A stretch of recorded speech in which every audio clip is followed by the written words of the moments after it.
ሄሎ ጤና ይስጥልኝ ወንድምቶቼ እንዴት አመሻችሁ? አጠር ያለች ዜና ይዤላችሁ ቀርቤያለሁ። ግብጽ በጣም ተጠጋችን። ታሪኬ ጠላታችን ከበባውን እያጠነከረችብን ነው። ግብጽ በጅቡቲ የወደብ ስምምነት እየተፈራረመች ነው። ጎረቤቶቻችን ምን ያህል ምቀኛ እንደሆኑና ምን እንዳደረግናቸው መጠናት አለበት። በተለይም ደግሞ ጅቡቲ። ይህንን ምንጭ ያገኘሁት ከአዲስ ቅኝት ነው። አዲስ ቅኝቶችን ላይክ አድርጉልኝ። በአፍሪካ ደረጃ በጦር ማለት ነው በጦር አንደኛ የምትባለው ግብጽ ናት። ግን ግብጽ የሚገርመው ነገር ምንም አይነት ጦርነት አድርጋ አታውቅም። ምንም አይነት ጦርነት ሳታደርግ ባላት መሳሪያ ብዛት ብቻ ከአፍሪካ አንደኛ ተብላለች። እኛ አምስተኛ ላይ ነው የምንቀመጠው። እኛ ግን የካበተ የጦርነት ልምድ አለን። እሷ ምንም አይነት የጦርነት የካበተ ልምድ ሳይኖራት መሳሪያ ብቻ ስላላት ከአፍሪካ አንደኛ ተብላለች። ይህንን መሳሪያው በየአመቱ የሚያስታጥቋት አሜሪካኖች ናቸው።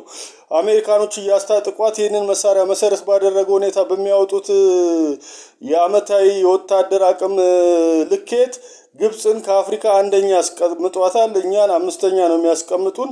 ግን ምንም አይነት ወታደራዊ ልምድ የላትም። ለመጨረሻ ጊዜ ጦርነት ያደረገችው ከእስራኤል ጋር ነው። ከእስራኤል ጋር እንደምታውቁት የሰባቱ ቀን ጦርነት በሚባለው ጊዜ በዛ ጦርነት ብትንትኗን ነው እስራኤል በሰባት ቀን ያወጣቻት ማለት ነው። እሷን ብቻ ሳይሆን የተለያዩ የአረብ ሀገራቱን በሙሉ ማለት ነው።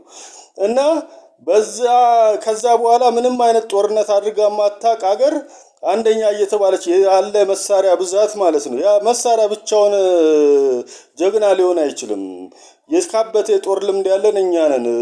ከኛ ሀገር አልፈን ለተለያዩ አፍሪካ ሀገሮችም ከዛም ውጭ ወደ ሌሎች ሀገሮችም ወታደሮች ሰላም ለማስጠበቅ የምንልከው እኛ ነን። እኛ ሆነን ሳለን ግን አንደኛ በመሳሪያ ብዛት እሷ ስለሆነች አንደኛ ትባላለች። ግን ልኳን እናሳያታለን። ብትመጣም አንፈራትም። ኤኒሃው ይህንን ይላል ዜናው። ዜናውን ያገኘሁት ከአዲስ ቅኝት ነው። አዲስ ቅኝቶችን ላይክ አድርጉልኝ። እወዳችኋለሁ፣ አከብራችኋለሁ። አመሰግናለሁ።